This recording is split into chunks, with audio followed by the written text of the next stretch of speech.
پاکستان کے سابق all rounder cricketer شاہد خان افریدی کی بڑی صاحبزادی اقصیٰ افریدی نصیر کے ساتھ رشتہ ازدواج میں بندھ گئی۔ شادی کی تقریب گزشتہ شب کراچی کے مشہور بینکویٹ انڈیلیوشن میں منعقد ہوئی، اس میں کپتان بابر اعظم سمیت دیگر قومی کرکٹرز کے علاوہ سماجی اور سیاسی کاروباری شخصیات اور فنکاروں نے شرکت کی۔ شادی کی تقریب میں معروف کاروباری شخصیت یاور رضا چاولہ نے شاہد خان افریدی کو ان کی بیٹی کی شادی کی مبارکباد دی۔ گزشتہ شب تقریب میں مہندی کی رسم ہوئی، جس کے بعد اقصیٰ کی رخصتی ہو گئی۔ اقصیٰ اور نصیر کا نکاح گزشتہ برس دسمبر میں ہوا تھا۔ قومی فاسٹ بولر شاہین شاہ افریدی تقریب میں مہمانوں کے استقبال میں مصروف نظر آئے۔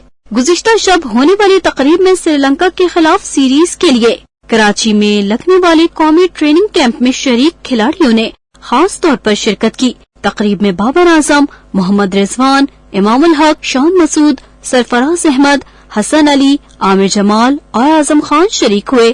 اس کے علاوہ سابق کرکٹرز معین خان، ارشد خان، محمد اکرم اور وقار یونس بھی تقریب میں موجود تھے۔ سب نے نئے شادی شدہ جوڑے کو دعائیں دی اور نیک تمناؤں کا اظہار کیا۔